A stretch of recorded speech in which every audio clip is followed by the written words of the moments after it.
See what this person said about this issue. What do you think? What do you think? Just listen to what he said about this issue and tell me what you think in the comment section. 1,400. Oh boy. Wake up, Nigerians. 1,000. This is Lagos on oil. 1,400 per liter this morning. Hello, you are welcome to this class. Everywhere they order for Nigeria.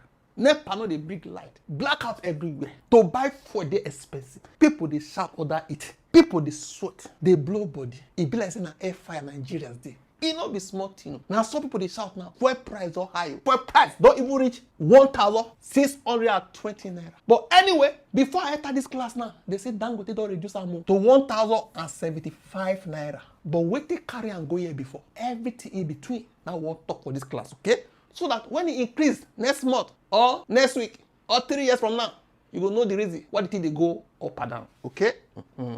Even post Nigeria, they even put outbreak for here. Petrol price. They say in 2023, it was just 263 naira. But for 2026, as you can see in this place, Dangote refinery increases pump price to this amount. This is the news. Nigeria story, breaking news. Dangote refinery lowers petrol price to this amount, 1,075 naira. Diesel price is now 1,430 naira. Okay? But we see what it costs this price increase so that you will understand what they go on around you. Number one, immediate global trigger, Middle East conflict. You know, say USA and Israel, they go eat Iran, abi?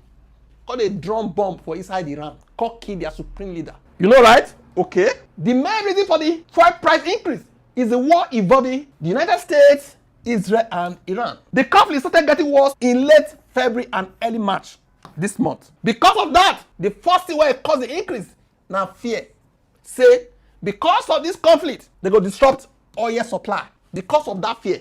Because when there is fear, people tend to increase the price of their things. People got the fear attacks on oil refineries. Actually, it happened. We all saw how Iran bombed Saudi Arabia oil facility. The same thing with Bahrain.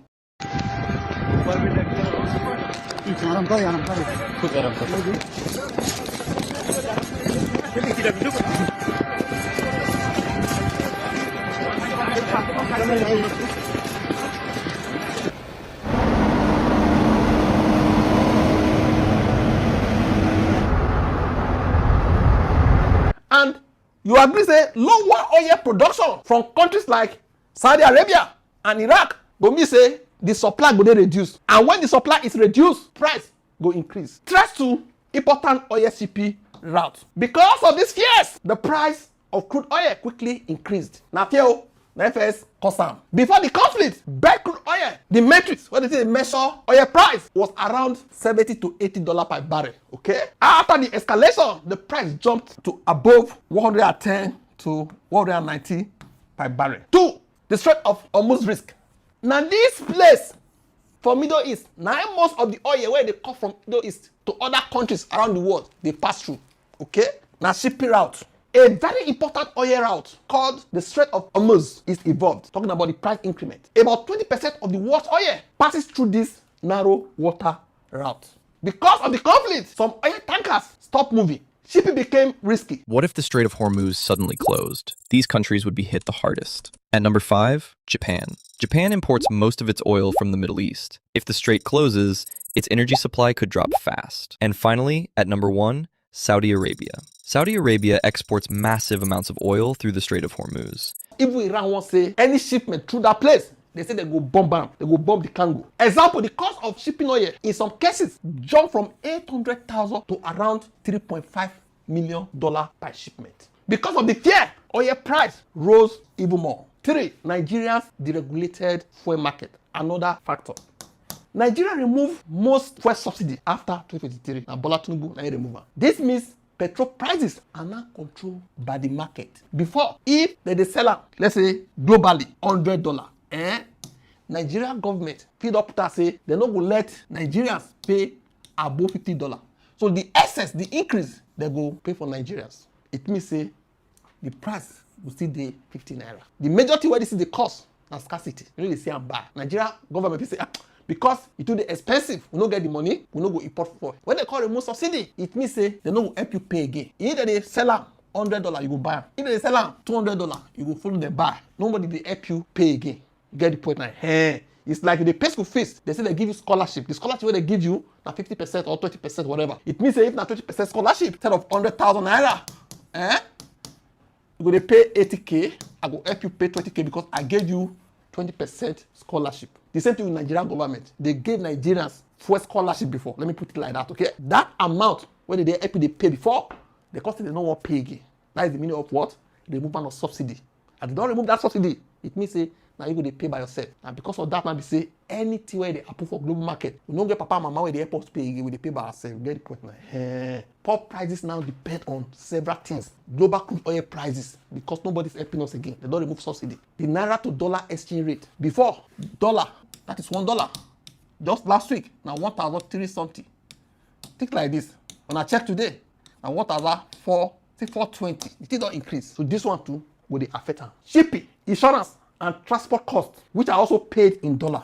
Looking at the exchange rate too, they affect them. Refining costs, all of them, because even Dangote, for instance, won't make profit. As I say, the crude oil, they expensive. Remember, say Dangote go buy crude oil before it go refine am. We are now saying the price of crude oil don't increase because of the war where they ran. Because it don't increase, Dangote need to buy am first before it go refine am. You know, say you go pay insurance, transportation, they call refiner with his refinery. All these costs, the increase, everything put together, and they make the price they are. But before, Nigerian government, they help us the pay subsidy, they help us the cushion the effect. They don't come out hand say everybody may be a papa name, get the point now. That's why it is expensive. Because of this system, when global oil prices increase, fuel prices in Nigeria increase almost immediately. That's why you say today 1-1, 1-2, 1-3, every day, because they monitor the global price. There is no subsidy buffer to protect consumer anymore. Why Dangote refinery raise prices? Many people they think say because Dangote refinery na local refinery, say fuel suppose dey cheap, but that is not always true. Dangote still buys crude oil at international market prices. He say federal government say okay, we dey settle Dangote at discounted prices, no wahala, the thing go reduce. We as Nigeria government, we dey settle America, Brazil, say for instance $100. Dangote must also buy it at $100. Get the point now? If they say okay, we are going to give Dangote at $50, it means say they won't pay subsidy. Remember when they pay this money, they say they go use that do development. But when did they go on for Saudi Arabia and the rest? For Saudi, Qatar, when they settle international market, say at $100, for instance, the fee they settle the local refinery at say $10. Okay, so that you buy the fuel cheap. The citizens don't get problem when that's what they do for them. But Nigerian government say no. The amount what they set to other companies and we set to Dangote. So because of that, Dangote no go they do for that Christmas for us after refining. When Nigerian government no do for that Christmas for us or Dangote, get the point now. Even Nigeria crude oil is usually sold at the global prices. The refinery also pays many costs in US dollars, including shipping and freight, insurance, which has increased because of the war risk, spare parts and equipment where they buy, they repair the refinery, loans and financing. Because of this, the refinery is still fully affected by the global oil price changes. So the refinery management don't even explain the reasons. Listen. What are we doing? We are fully exposed to the international commodity market. That needs to be widely understood. We purchase, even under the Crude for Naira program, we purchase Nigerian crude from the Nigerian government at international benchmark-related prices. We then pay international freight rates and international insurance rates in order to bring that crude from the terminal to the refinery. That's about 30-35% of our crude intake, as I've mentioned in previous meetings.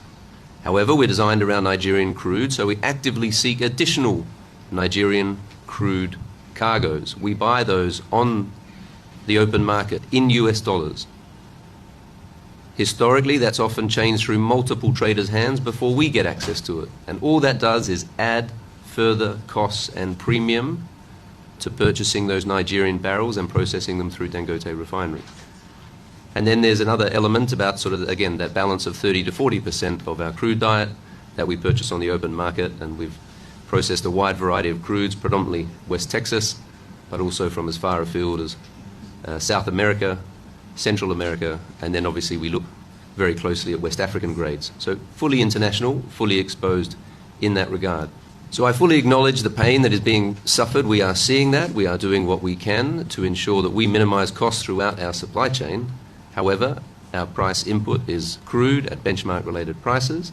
Freight is benchmarked against freight rates. To put some of those numbers in perspective, I mentioned the crude oil, the Brent. You could go back a week and it was hovering in a stable range of the mid-60s. It's now 118. Don't say so. What do you think? Drop up a comment section. Don't forget to like, share, and subscribe to this channel. Thank you.